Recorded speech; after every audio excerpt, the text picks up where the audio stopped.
Bonjour à tous, nouvelle petite vidéo consacrée ici à une carte mère, à une vitrine avec un peu de rêve. On va faire un petit tour d'horizon de la Z390 Aorus Extreme. C'est signé Gigabit, il s'agit ici d'une véritable vitrine, d'un concentré de technologie. On a les toutes dernières tendances rassemblées au niveau d'un unique PCB. C'est dédié au processeur Core de 9e génération et en particulier au Core i9 9900K.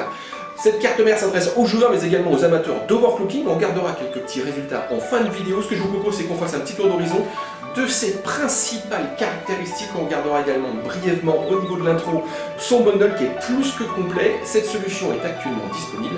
Allez, c'est parti. Au niveau du bundle, on retrouve un carton très conséquent. Gigabit a travaillé la question pour essayer de proposer du premium et ça fonctionne vraiment. Donc à l'intérieur, on va retrouver la carte mère qui est directement visible au travers d'une petite protection en plastique. C'est très travaillé. Juste en dessous, alors là, la carte, je vais la mettre de côté. Donc juste en dessous, une multitude de petits autocollants pour organiser l'intérieur de son boîtier ou encore affirmer que vous utilisez ce type de matériel. Ici, petit guide utilisateur à surtout pas perdre afin d'avoir différentes informations donc sur l'équipement de la carte ou encore la configuration et les possibilités de son BIOS. Juste en dessous, alors, tout le bundle est rassemblé dans deux cartons totalement différents et je vais enlever donc le premier. Voilà, un qui va s'appeler Aorus RGB Fan Commander et ici un deuxième petite boîte noire. Donc je vais enlever cette grosse boîte là. Voilà, donc à l'intérieur, ici, on va retrouver, voilà, alors beaucoup de choses. On a tout un câblage pour le RGB, on a différents câbles pour utiliser le SATA. Une connectique dédiée, alors là on va en parler dans 20 secondes, je vais mettre ça de côté. On va récupérer également deux antennes, ça c'est pour tout ce qui va être donc Wi-Fi et Bluetooth.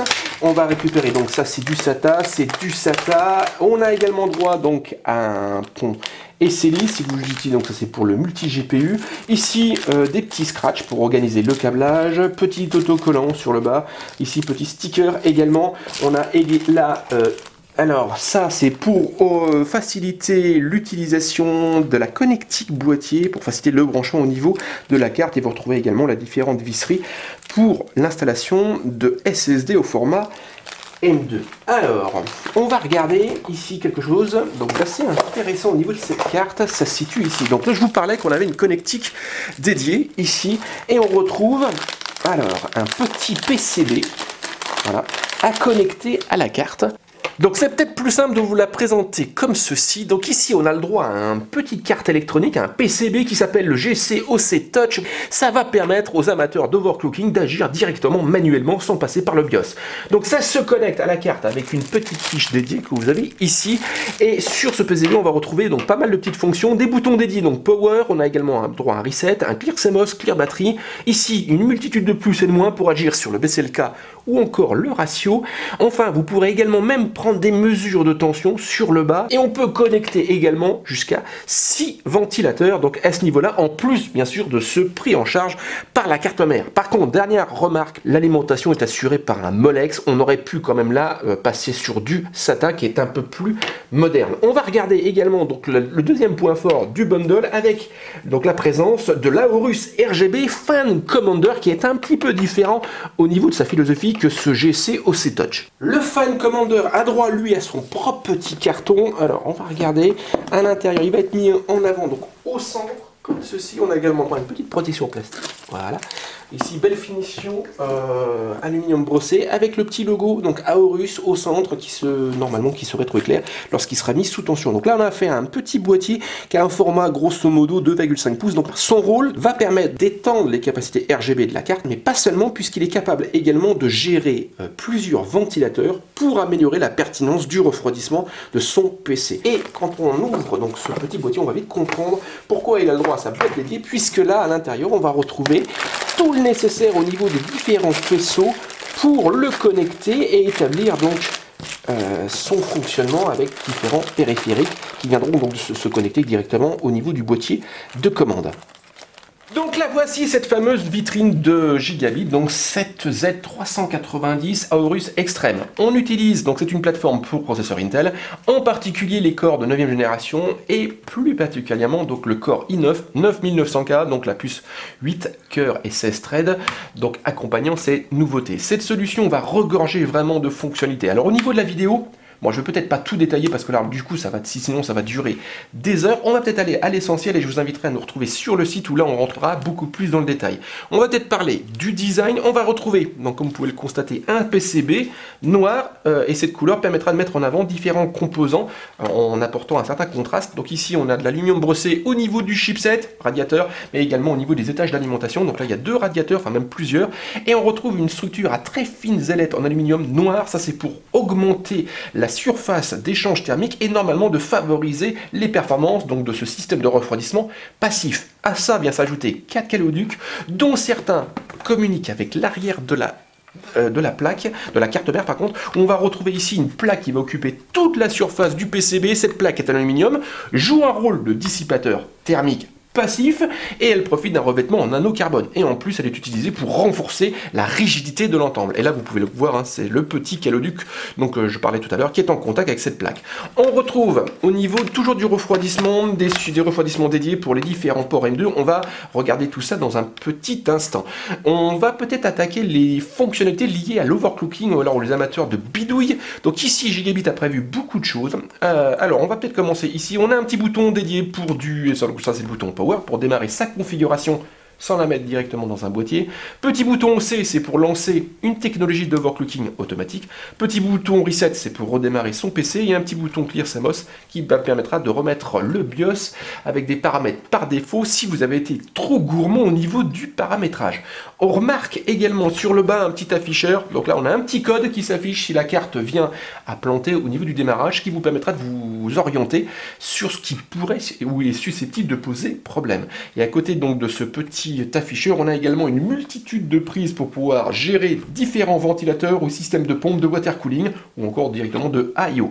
Au niveau, toujours remarque, de la bidouille, on a une carte qui va proposer, alors c'est assez rare, donc un port au niveau alimentation, on va retrouver un ATX que vous avez ici, 24 broches positionnées à 90 degrés. Alors du coup, ça améliore vraiment. Alors cette fois-ci, le rendu au niveau d'un boîtier, puisque si vous avez une fenêtre latérale, bah là ça devient beaucoup plus joli. La même chose au niveau du câble pour de l'USB 3.1. Bien sûr, les SATA sont positionnés à 90, assez classique. Au niveau alimentation, on a également droit sur le bas, ici à ce niveau-là, d'un petit port PCI Express. Ça c'est pour renforcer donc les besoins énergétiques si vous avez des cartes graphiques gourmandes. Et enfin, toujours au niveau alimentation, sur le haut, on n'a pas le droit à un connecteur EPS, mais à 2, donc en 8 broches. Cette solution propose 4 slots mémoire, c'est de la DDR4, c'est plutôt sur ce point classique, donc plateforme dual channel, avec la possibilité d'installer un maximum de 64 Go. Côté PCI Express, donc ici 3.0, format X16, on a 3 ports, tous renforcés avec un petit support en métal si vous utilisez une carte graphique conséquente. X16 pour le premier au niveau câblage, X8 pour le deuxième et X4 pour le dernier. Et on retrouve également ici, entre les deux PCI Express en donc 3.0, 1.x. L'audio c'est confié à une petite puce Realtek, c'est de l'ALC 1220 et on récupère également un DAC ESS Sabre. La carte propose également donc un rétroéclairage très évolué. Alors on va retrouver déjà au niveau de la carte plusieurs zones disponibles, un au niveau du chipset par exemple, un au niveau de la connectique arrière. Donc là vous avez une belle finition sur le haut, c'est du plastique accompagné ici donc d'une finition en aluminium brossé mettant en avant le petit logo donc Aorus ou encore la dénomination Extreme. On a sur la connectique arrière ici aussi du RGB et on retrouve autre petite chose, donc là c'est sur l'avant, au niveau donc de l'épaisseur, ici toute une bande qui va diffuser là encore de l'éclairage RGB. Donc tout ceci est bien sûr personnalisable au niveau d'une petite application sous Windows. Enfin, côté stockage, 6 ports SATA, donc en 6 Gbps assez classique, et on va retrouver 3 ports M2 de différentes longueurs, et ils sont tous accompagnés donc d'un dissipateur thermique afin de conserver des températures correctes au niveau des puces mémoire. Et comme on l'a vu avec un dernier test donc d'une solution de Crucial, le P1, il est important de tenir de bonnes températures afin de profiter de débit maximum. Donc là, ici, à chaque fois, vous avez donc un système permettant d'améliorer le refroidissement des différentes puces mémoire. Dernière petite remarque, c'est pour le réseau. On a le droit donc à du filaire avec 2 puces, une gérée par de l'Intel, l'autre, alors si je me trompe pas au niveau de la prononciation, n'hésitez pas au niveau des commentaires si je le prononce mal, on a le droit à de l'Aquatia à 10 Gb pour le deuxième, port RJ45. Prise en charge du sans fil avec du Wi-Fi et du Bluetooth 5.0.